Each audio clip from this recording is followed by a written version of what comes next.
Hello guys, and welcome back to Diablo 3. Last time we were cut off during our exploration of the Highlands crossing, so we'll go back there now. We will start at the very beginning. And Why do I get the feeling that there are more cultists here? there's still a fair issue with frame rate in this area. But at least the internet lag is gone, so that's something.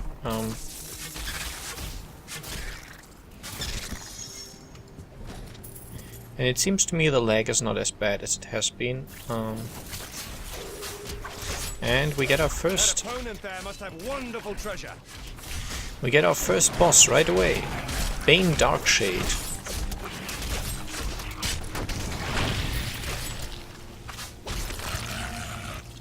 Blowing up my hounds. That's how we do it in Kingsport. Yes, blowing up my hounds did the job.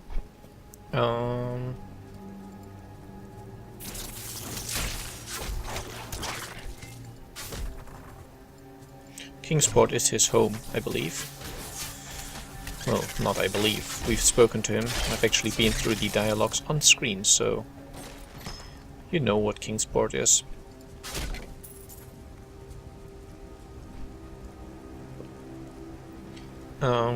I have disabled anti-aliasing,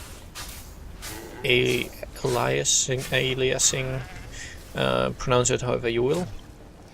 I'm not certain if there is a confirmed correct pronunciation. I only know that like people pronounce it differently. I've heard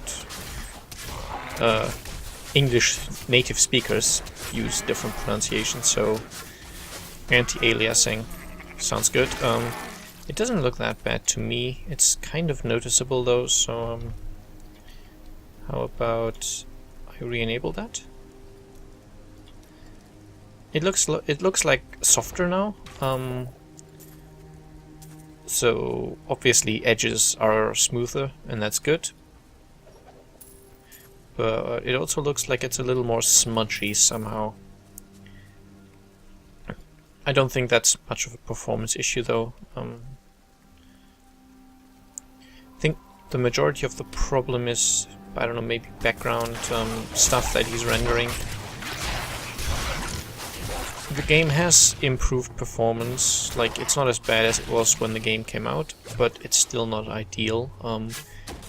Considering how it looks, I still think some performance is wasted on needless things, I would say. Another thing of note, of course, the add-on Reaper of Souls is probably coming out early 2014, I would assume, and makes massive changes to the gameplay. I've already spoken about the auction house, which they are removing from the game entirely. So I am looking forward to see how the auction house removal, well, how they handle that. They obviously have to change the loot system. And there's a treasure goblin up there. They only start running when you start attacking them, so I'm trying to not attack him yet and deal with the Highland walkers. Those tree-like things first. And now I can handle the treasure seeker.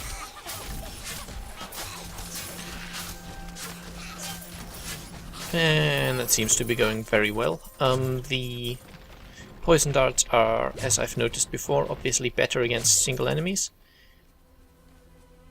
And not quite so useful in AoE situations. Which is kind of the problem I'm having at the current level. I have very little AoE, actually. The horn thing only damages one enemy at a time. Poison dart, same thing. Sacrifice is pretty much the only AoE I have, which costs me all my zombie dogs. And summoning them has a recharge of 45 seconds, so AoE wise I'm not very well equipped at the moment. But then again, that's kind of the fun thing about the way I'm playing. That sometimes I'm probably not using the optimal set of skills for the task, but I feel that this will help me get to know the Witch Doctor a little better. But yeah, the other thing they announced they will change with the expansion, which I'm also... Well, they announced more things, but this is the other one I wanted to talk about. Is that... Okay, I'll come back to it. The local Khazra tribes have become a serious threat. They attack caravans and are moving into areas where they haven't been seen before. We need you to take care of this problem for us. We'll pay 25 gold pieces for every Khazra head you bring back. Full. And my inventory is full. Okay.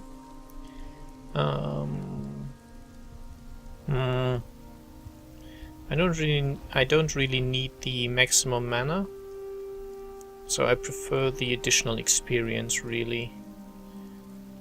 I'm not using two-handers, so all of those are out.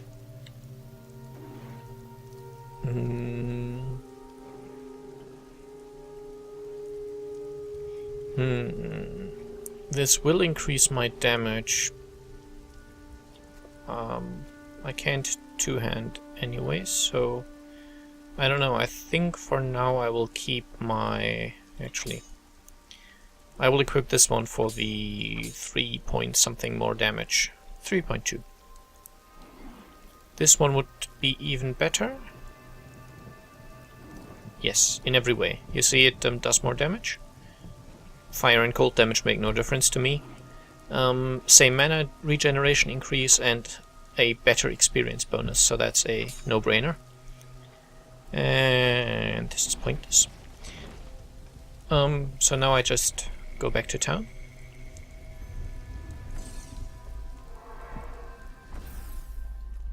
To salvage the stuff.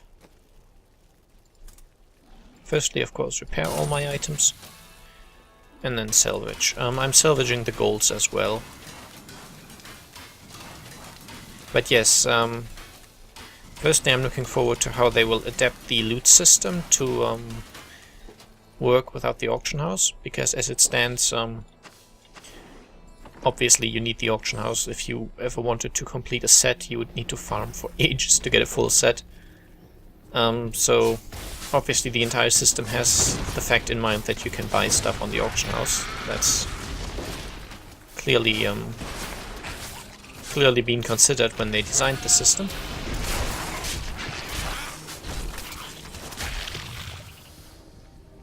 I think one of them just went into hiding.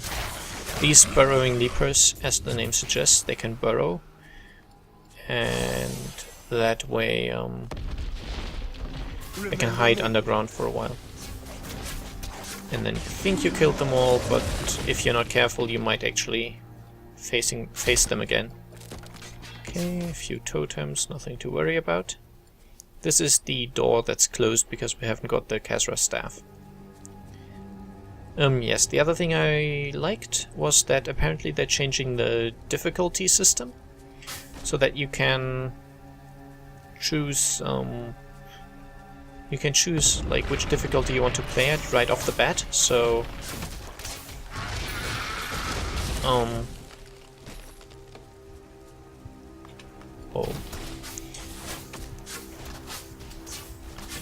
So as it is now, you have to play through the game 4 times, or rather, I guess you have to play 3 times to unlock the highest difficulty. And the way it will be is that you just choose, I guess when you create the character or when you select the quest, I don't know. You just choose the difficulty, and then if you choose a higher difficulty, you will, I'm assuming, be facing tougher enemies, and it'll be harder, of course. But it won't be impossible. Like with the current system, obviously, if you take a level 1 character and place him in Inferno mode, that wouldn't be difficult, it would not be possible. It just couldn't work at all, so that would serve no purpose. And we get another random dungeon. The truth burns you. There we go. So yeah, that's pretty much all the AoE I had. Now, oh, a Wanderer hat, nice. Obviously there's no reason why you couldn't get gold items from normal mobs as well. And something here is throwing ice at me. A Dark Moon Clan shaman.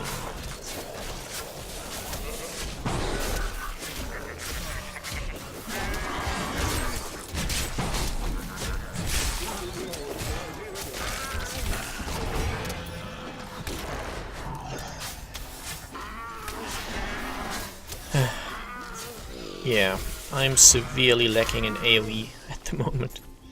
Health returns to me. There we go. Health returns to me. It's perfect. But yeah, that'll basically mean that they will have to change all the difficulty scaling massively. It's not the worst of wizard heads, considering the level of course, but obviously I'm no wizard, so I can't use that.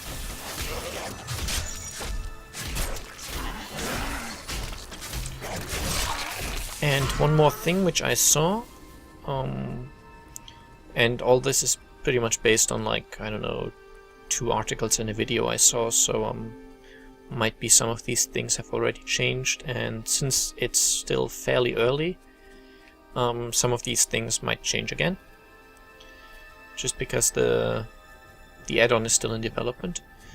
But apparently you can get boss bounties now, which basically asks you to go to an area and kill a certain boss. I think it's just one of these randomly generated champion or elite bosses, but I'm not certain again. And killing him will give you a greatly increased gold and experience reward. So depending on how the balancing is, that might I guess bring some life back to areas that people aren't visiting so much.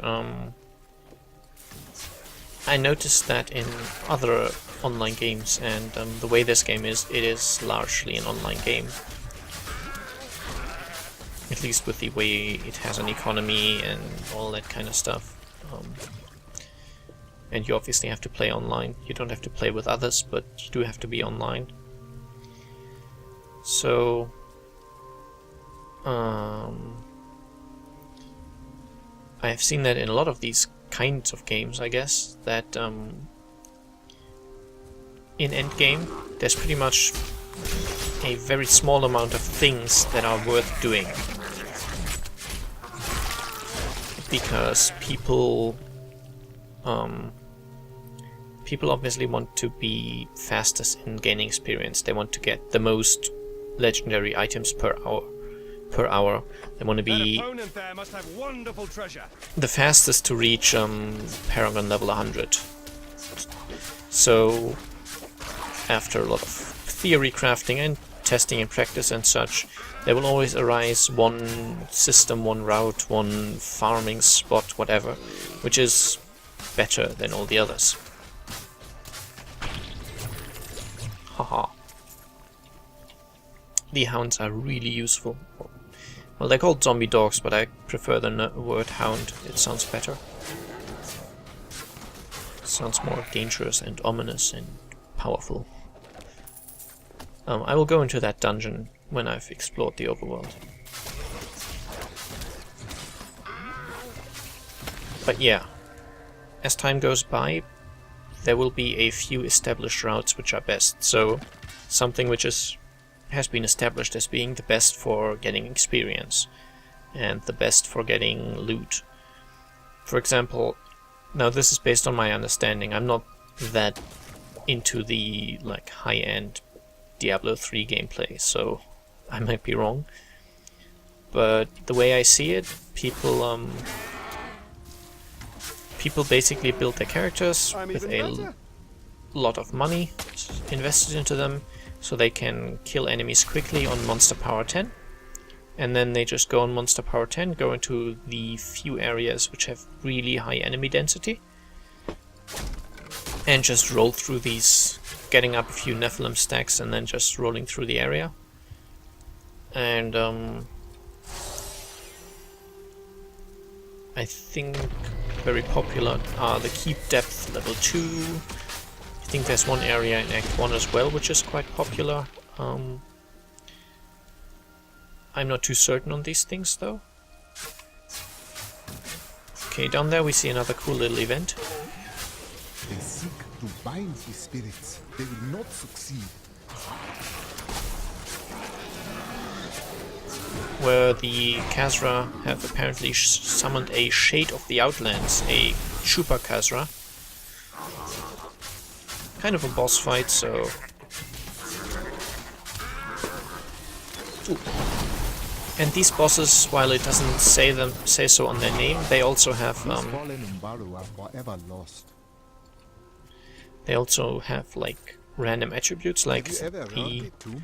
Well, is it really robbery if they don't need it anymore?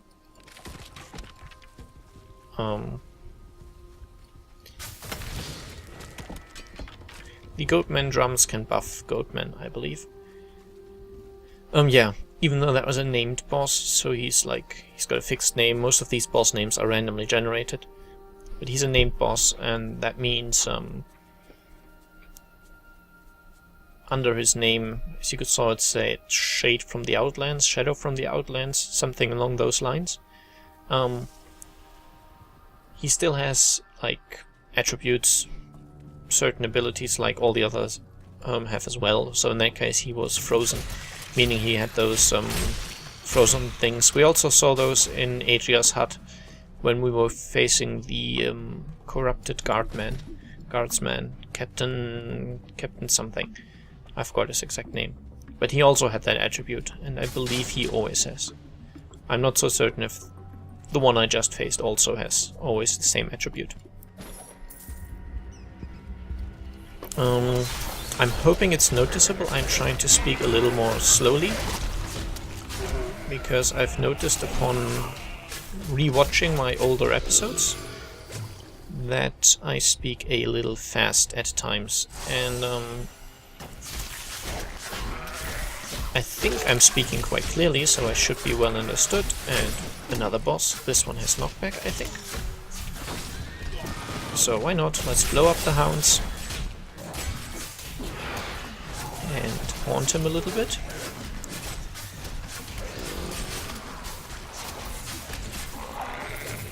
I think possibly blowing up the hounds is better if you have the that passive ability, which raises more hounds as you kill enemies, because then you might effectively be faster at building them up than you are with the active skill. And Notes of Urik the Seer, Part 1. Long I have laboured to master the dark arts. Now I finally reap the rewards. For Magda has acknowledged me. She promised me a special task that will bring endless glory to the Great One. I can hardly rest until she reveals it on the morrow. Yeah. I'm sure he's not gonna be that happy in the long run. Okay, instead of the zombie dogs, we can switch to Horrify now with the Phobia rule, which increases the fear duration. And I have a new skill category, Decay. So I can use Zombie Charger. Call forth a reckless suicidal zombie that deals 205% weapon damage as poison to all enemies in its path before decomposing. Fair enough. Sounds interesting.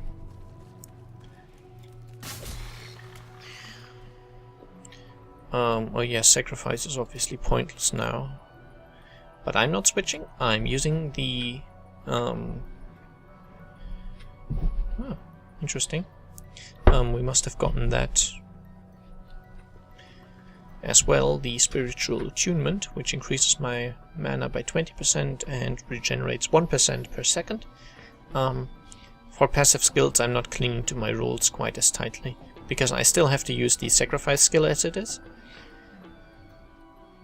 but not the summon zombie dogs, so I'm kind of forced to pick this passive skill. Now, obviously, since I made these rules for myself, I don't feel terribly obliged to obey them, so if I feel that it's getting too terrible and a certain boss just doesn't work with the skill setup I have, or if it's really terrible, I might switch. And we're already back up to 3 zombie dogs.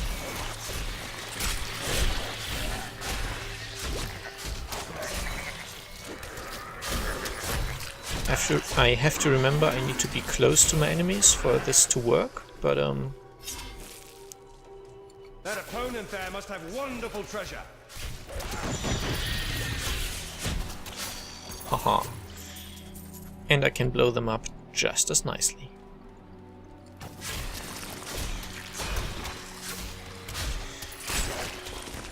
And there you see, back again already. I think every enemy has a chance of 30% if I'm close enough, of course. Which means if I kill, I don't know, I guess 10 enemies, on average of course, I will get 3 new dogs. So should be quite quick to rebuild them once I've blown them up.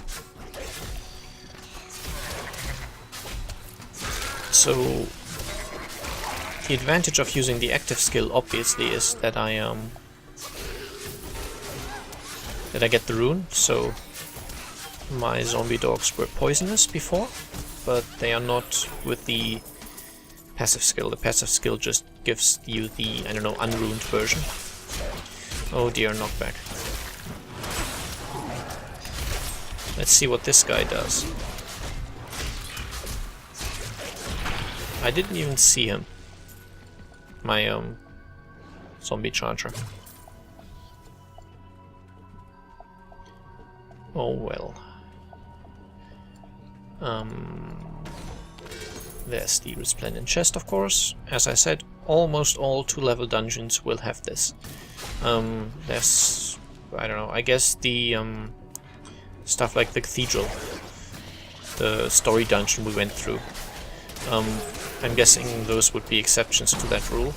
But all in all, the randomly generated ones, I believe all of them have the resplendent chest.